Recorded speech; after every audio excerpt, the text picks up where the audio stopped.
ಎಲ್ಲರಿಗೂ ನಮಸ್ಕಾರಗಳು. ನಾವು ಮಂಜುನಾಥ್ ಅಂತಂದೇಳಿ ಅಧ್ಯಕ್ಷರು ಸ್ಟೇಟ್ ಕಾಂಟ್ರಾಕ್ಟರ್ ಅಸೋಸಿಯೇಷನ್. ನಾವು ಇವತ್ತು 20ನೇ ಜಿಲ್ಲೆ ಇವತ್ತು ಪದಾರ್ಪಣೆ ಮಾಡ್ತಾ ಇದೀವಿ. ನಮ್ದೇ ಕಾಂಟ್ರಾಕ್ಟರ್ದು ಸುಮಾರು ಹಲವಾರು ಸಮಸ್ಯೆಗಳಿದ್ದು ಹಲವಾರು 2.5 ವರ್ಷದಿಂದ ನಾವು ಈ ಸರ್ಕಾರದಲ್ಲಿ ನಾವು ಹಲವಾರು ಪತ್ರ ವ್ಯವಹಾರಗಳು ಮಾಡಿ ಮಾನ್ಯ ಮುಖ್ಯಮಂತ್ರಿಗಳಿಗೆ ಸಚಿವರಿಗೆ ಮಾಡಿದ್ರು ಸಹ ಯಾವುದೇ ತರದ ಪ್ರಯೋಜನ ಆಗಿಲ್ಲ. ಈಗ ಅನಿವಾರ್ಯವಾಗಿ ಹೋರಾಟದ ಒಂದು ರೂಪರೇಷೆ ನಾವು ಮಾಡ್ಲಿಕ್ಕೋಸ್ಕರ ಎಲ್ಲ 31 ಜಿಲ್ಲೆಗಳಿಗೂ ಪ್ರವಾಸ ಮಾಡಿ ಇದು 20ನೇ ಜಿಲ್ಲೆ ಬಳ್ಳಾರಿ ಜಿಲ್ಲೆಗೆ ಬರ್ತಾ ಇದೀವಿ. ಸೊ ಈ ನಮ್ದು ಸಮಸ್ಯೆ ಏನಂದ್ರೆ ಮುಖ್ಯವಾಗಿ ನಮ್ಗೆ 37,000 ಕೋಟಿ ಪೆಂಡಿಂಗ್ ಬಿಲ್ ಇದೆ. ನಮ್ದು ಸುಮಾರು 3 ವರ್ಷದಿಂದ ಹಳೇದು ಪೆಂಡಿಂಗ್ ಬಿಲ್ ಇದೆ. ಮೊನ್ನೆ ಮುಖ್ಯಮಂತ್ರಿಗಳು ಮತ್ತೆ ಸಚಿವರು ಮೀಟಿಂಗ್ ಮಾಡಿದ್ರು ಸಹ ಯಾವುದೇ ಪ್ರಯೋಜನ ಆಗ್ತಾ ಇಲ್ಲ. ಅವ್ರು ನೋಡಿದ್ರೆ ಒಂದೇ ಸ್ಲೋಗನ್ ಇಟ್ಕೊಂಡಿದ್ರೆ ಹಳೆ ಸರ್ಕಾರದ ಅಂತ. ದಯಮಾಡಿ ಹಳೆ ಸರ್ಕಾರದ ಅಂತಂದೇಳಿ ಎಷ್ಟು ದಿನ ಅವ್ರು ಹೇಳ್ತೀರಾ?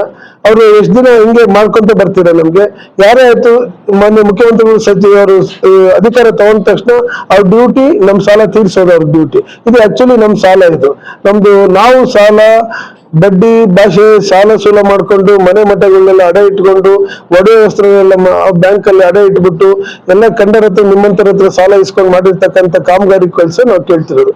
ನಾವೇನು ಬಡ್ಡಿ ಕೇಳ್ತಾ ಇಲ್ಲ, ಅದ್ರದ್ದು ಏನಾದ್ರು ಬಿಡಪ್ಪ ಬೇರೆ ಏನಾದ್ರು ಕೇಳ್ತಾ ಇಲ್ಲ. ನಾವೇನು ಯಾವ್ದೋ ಒಂದು ಸ್ಕೀಮ್ ಕೊಡಿ, ಬೆನಿಫಿಟ್ ಕೊಡಿ ಅಂತ ಕೇಳ್ತಿಲ್ಲ. ನಮ್ ದುಡ್ಡು ನಾವು ಕೇಳ್ತಾ ಇದೀವಿ, ನಾವು ಮಾಡಿದ ಕೂಲಿ ನಾವು ಕೇಳ್ತಾ ಇದೀವಿ. ಅಲ್ಲ ಈಗ ಇದೇ ಮಾನ್ಯ ಮುಖ್ಯಮಂತ್ರಿಯವರು ಹಿಂದೆ ಇದ್ದಂತ ಸಂದರ್ಭದಲ್ಲಿ ನಾವು ಪ್ಯಾಕೇಜ್ ಮಾಡೋದಿಲ್ಲ ಅಂತ ಹೇಳ್ತಿದ್ರು. ಈಗ ತಮ್ಗೆ ಗೊತ್ತು, ಎಲ್ಲ ಕಡೆನೂ ಪ್ಯಾಕೇಜ್ ನಡೀತಾ ಇದೆ. ಬಲಾಢ್ಯ ಗುತ್ತಿಗೆದಾರರು, ಹೊರ ರಾಜ್ಯದ ಗುತ್ತಿಗೆದಾರರು ಅವರೆಲ್ಲ ಬಂದು ಪ್ಯಾಕೇಜ್ ಮಾಡ್ಕೊಂಡು ಹೋಗ್ತಾ ಇದ್ದಾರೆ.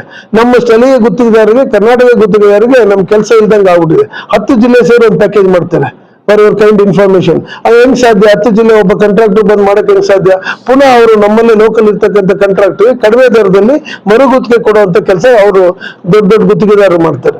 ಅವರು ಆರಾಮಾಗಿ ಬೆಂಗಳೂರಲ್ಲಿ ಕಾರ್ಪೊರೇಟ್ ವಲಯದಲ್ಲಿ ಆರಾಮ್ ಜೀವನ ಮಾಡ್ಕೊಂಡು ಹೋಗ್ತಾ ಇದ್ದಾರೆ. ಇದು ನಮ್ದು ಲೋಕಲ್ ಕರ್ನಾಟಕದ ಕಾಂಟ್ರಾಕ್ಟರ್ಗಳದ್ದು, ಸಣ್ಣ ಮತ್ತು ಮಧ್ಯಮ ವರ್ಗದ ಕಾಂಟ್ರಾಕ್ಟರ್ಗಳದ್ದು ಪರಿಸ್ಥಿತಿ ತಮ್ಮ ಮುಂದೆ ಇಡ್ತಿದೀವಿ.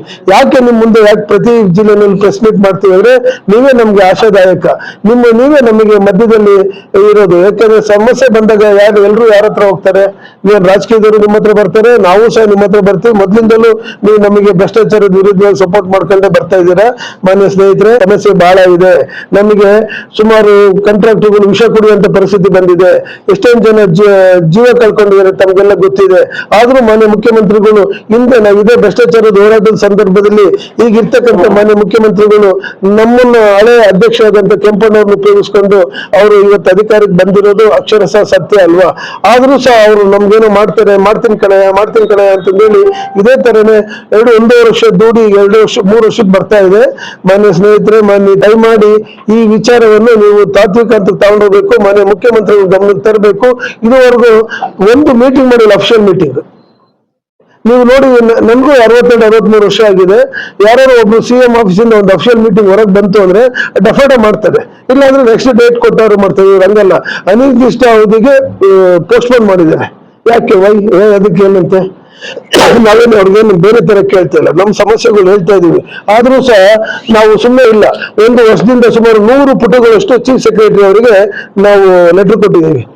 ಚೀಫ್ ಸೆಕ್ರೆಟರಿ ಮೇಡಮ್ ಹೌದು ಇದನ್ನೆಲ್ಲ ಲೆಟರ್ ನೋಡ್ಬಿಟ್ಟು ಹೌದು ಕರೆಕ್ಟ್, ನಾನೆಲ್ಲ ಇಲಾಖೆ ಕಳಿಸ್ತೀನಿ, ಮೊನ್ನೆ ಮುಖ್ಯಮಂತ್ರಿಗಳ ಹತ್ರ ಮಾತಾಡ್ತೀನಿ ಅಂತ ಹೇಳಿದ್ರು. 8 ಜಿಲ್ಲೆ 8 ಸಚಿವರಿಗೆ ನಾವು ಲೆಟರ್ಗಳು ಕೊಟ್ಟಿದ್ದೀವಿ. ಹಲವಾರು ಸಚಿವರು ಕರೆದು ಮಾತಾಡ್ತಾರೆ. ಕೊನೆಗೆ ಎಲ್ಲ ಏನೇ ಸಮಸ್ಯೆ ಬಂದ್ರು ಕೂಡ ಕಾಂಟ್ರಾಕ್ಟರ್ ಸಮಸ್ಯೆ ಏನು ಅಂದ್ರೆ ಎಲ್ಲ ಫೈನಾನ್ಷಿಯಲ್ ಕ್ಲಚಸ್ ಇರ್ತದೆ. ಎಲ್ಲ ಫೈನಾನ್ಸ್ ಕೊನೆ ಹಂತಕ್ಕೆ ಎಲ್ಲ ಕೇಳ್ತಾರೆ, ಕೊನೆಗೆ ಫೈನಾನ್ಸ್ ಅಂತ ಹೇಳ್ತಾರೆ. ಫೈನಾನ್ಸ್ ಯಾರು? ಮಾನ್ಯ ಮುಖ್ಯಮಂತ್ರಿಗಳು ಹಿರಿಯ ಮುತ್ಸದಿ ಅವರಿದ್ದಾರೆ. 7 ವರ್ಷ ಸುದೀರ್ಘವಾಗಿ ಮುಖ್ಯಮಂತ್ರಿ ಆಗಿರ್ತಕ್ಕಂಥ ಒಬ್ಬ ಮುತ್ಸದಿ ಮುಖ್ಯಮಂತ್ರಿ, ಮತ್ತೆ ಜೊತೆಗೆ 17ನೇ ಬಡ್ಜೆಟ್ ಸಹ ಮಂಡಿಸ್ತಾರೆ. ಯಾಕೆ ನಮ್ಗೆ ಈ ತಾರತಮ್ಯ? ನಾವು ನಮ್ಮ ರಾಜ್ಯದವರೇ, ನಾವು ಅವ್ರನ್ನ ಕೇಳಿದ್ರೆ ಯಾರನ್ನ ಕೇಳ್ಬೇಕು? ಅವ್ರು ನಮ್ಮ ಜೊತೆಗೆ ವೈಯಕ್ತಿಕವಾಗಿ ಕರೆಕ್ಟ್ ಆಗಿರ್ಬೋದು, ಆದ್ರೆ ಬಟ್ ನಾನು ಈ ಜಾಗಕ್ಕೆ ನ್ಯಾಯ ಕೊಡ್ಬೇಕು ಅಂತಂದೇಳಿ ಇದು ನಾವು 6ನೇ ತಾರೀಕು ಮಾರ್ಚ್ ಅಲ್ಲಿ ಪ್ರತಿಭಟನೆ ಅನ್ಕೊಂಡಿದೀವಿ. ಸುಮಾರು 25,000-30,000 ಜನ ಬರ್ತಾ ಇದ್ದಾರೆ. ಇತಿಹಾಸ ನಮ್ಮ ಕಾಂಟ್ರಾಕ್ಟರ್ ಅಸೋಸಿಯೇಷನ್ ಇತಿಹಾಸ. ನಾವು ಸುಮ್ಮನೆ ಗಲಾಟೆ ಮಾಡಲ್ಲ, ಯಾಕಂದ್ರೆ ನಮಗೆ ಸಂಘರ್ಷ ಬೇಕಾಗಿಲ್ಲ. ನಾವು ಸಾಂಕೇತಿಕವಾಗಿ ಶಾಂತ ರೀತಿಯಿಂದ ಸರ್ಕಾರಕ್ಕೆ ಬಿಸಿ ತಟ್ಟಕ್ಕೋಸ್ಕರ ಎಲ್ಲ ಸಂಘಟಿತರಾಗಿದ್ದಾರೆ ಅಂತ ತೋರ್ಸಕ್ಕೋಸ್ಕರ ಮಾಡ್ತಾ ಇದೀವಿ. ಅದೇ ಈ ಮೊನ್ನೆ ತಾವೆಲ್ಲ ನೋಡಿರ್ಬೋದು, ಮಾನ್ಯ ಉಪ ಮುಖ್ಯಮಂತ್ರಿ ಅವರು ಡಿ ಕೆ ಶಿವಕುಮಾರ್ ಅವರು ಏನ್ ಮಾಡ್ತಾರೆ ಅಂತಂದೇಳಿ. ಆದ್ರೆ ಅವ್ರಿಗೆ ಇಮಿಡಿಯೇಟ್ ಆಗಿ ಹಾವೇರಿಯಲ್ಲಿ ಇದೇ ತರ ಪ್ರೆಸ್ ಮೀಟ್ ಮಾಡಿ ಅಂದ್ರೆ ಅವತ್ತೇ ಫೋನ್ ಮಾಡಿದ್ರು, ಕೋಇನ್ಸಿಡೆನ್ಸ್ ಫೋನ್ ಮಾಡಿ ಅವರು ದೂರವಾಣಿ ಮುಖಾಂತರ ಮನವರಿಕೆ ಮಾಡ್ಕೊಟ್ಟಿದೀನಿ, ನಾವು ಹೋಗ್ತಿರೋದು ನಮ್ ದುಡ್ಡು ನಾವು ಕೇಳ್ತಾ ಇದೀವಿ, ನಿಮ್ಗೆಲ್ಲ ಇಲ್ಲ ತಡೀರಿ ಅಧ್ಯಕ್ಷ ನಾನು ಮಾಡ್ಕೊಡ್ತೀನಿ ಮಾತಾಡ್ತೀನಿ ಅಂದ್ರು. ಇಲ್ಲ ನಾವು ಕಾಯ್ಲಿಕ್ಕೆ ಆಗ್ತಾ ಇಲ್ಲ, 3 ವರ್ಷ ಕಾದಿದೀವಿ, ನಿಮ್ಮ ಮೇಲೆ ವಿಶ್ವಾಸ ಇಟ್ಟು ನಂಬಿಕೆ ಇಟ್ಟು ನಿಮ್ ಮುಂದೆ ಕಾಯ್ಲಿಕ್ಕೆ ಆಗೋದಿಲ್ಲ ಅಂತ ಹೇಳಿದ್ವಿ. ಇಲ್ಲ ನಾವು ಕೆಲಸ ನಿಲ್ಲಿಸ್ತಿದ್ವಿ. ನಾವು ಆಕ್ಚುಲಿ 1ನೇ ತಾರೀಕು ಇದೇನಾದ್ರೆ ಮಾರ್ಚ್ ತಿಂಗಳು ಬಹಳ ಮುಖ್ಯವಾದ ತಿಂಗಳಾಗಿರೋದ್ರಿಂದ ಸಣ್ಣ ಪುಟ್ಟ ಕಾಂಟ್ರಾಕ್ಟರ್ 5 ಲಕ್ಷ 10 ಲಕ್ಷ ನಮಗೆ ಬರ್ತಕ್ಕಂಥ ತಿಂಗಳಾಗಿರೋದ್ರಿಂದ ನಾವು ಒಂದು ದಿನ ರನ್ನಿಂಗ್ ಅಲ್ಲಿ ಇರ್ತಕ್ಕಂಥ ಕೆಲಸಗಳನ್ನ ನಿಲ್ಲಿಸ್ಬಿಟ್ಟು ನಾವು ಪ್ರತಿಭಟನೆ ಮುಷ್ಕರ ಮಾಡೋ ಅನ್ನೋದಕ್ಕೆ ನಾವು ತೀರ್ಮಾನ ಮಾಡಿದ್ವಿ. ನಾವೆಲ್ಲ ಇಸಿ ಮೆಂಬರ್ಸ್ಗಳು ಸುಮಾರು 67 ಜನ ರಾಜ್ಯಾದ್ಯಂತ ಇಸಿ ಮೆಂಬರ್ಸ್ ಕುತ್ಕೊಂಡು ತೀರ್ಮಾನ ಮಾಡಿರೋದು, ಇದು ಒಬ್ರು ತೀರ್ಮಾನ ಅಲ್ಲ. ಆಮೇಲೆ ಹೇಳ್ತೀನಿ ಅಷ್ಟೇ, ಮುಖ್ಯಮಂತ್ರಿಗಳು ಮಾತುಕತೆ ಕರೆದ್ರೆ ನಿನ್ನೆ ಜಮೀರಣ್ಣ ಅವರು ಫೋನ್ ಮಾಡಿ ಹೇಳಿದ್ರು, ಇಲ್ಲ ತಡೀರಿ ನಾನು ಸಿಎಂ ಹತ್ರ ಮಾತಾಡ್ತೀನಿ ಅಂತ ಸಿಎಂ ಹತ್ರ ಮಾತಾಡಿದ್ದಾರೆ. ಆಮೇಲೆ ಮೊನ್ನೆ ಸುರೇಶ್ ನಗರಾಭಿವೃದ್ಧಿ ಸಚಿವರು ಸಹ ಮಾತಾಡಿದ್ದಾರೆ. ಆದ್ರೆ ನಾವು ಮುಂದುವರಿಸ್ತಾ ಇದೀವಿ, ನಮ್ ಸಂಘಟನೆ ನಾವು ಮುಂದುವರಿಸ್ತಾ ಇದೀವಿ. ಅವ್ರು ಕರೆದು ಒಂದೇ ಸ್ಟೇಜ್ ಅಲ್ಲಿ 37,000 ಕೋಟಿ ಕೊಟ್ರೆ ಮಾತ್ರ ನಾವು ಈ ಪ್ರತಿಭಟನೆಯಿಂದ ಹಿಂದೋಗ್ತೀವಿ, ಅಥವಾ ಕುತ್ಕೊಂಡು ಅಫಿಷಿಯಲ್ ಮೀಟಿಂಗ್ ಮಾಡ್ಬೇಕು. ಸುಮ್ಮನೆ ಏನೋ ಒಂದು 5-6 ಜನ ಕರೆಸ್ಬಿಟ್ಟು ಮಾತಾಡೋದಲ್ಲ.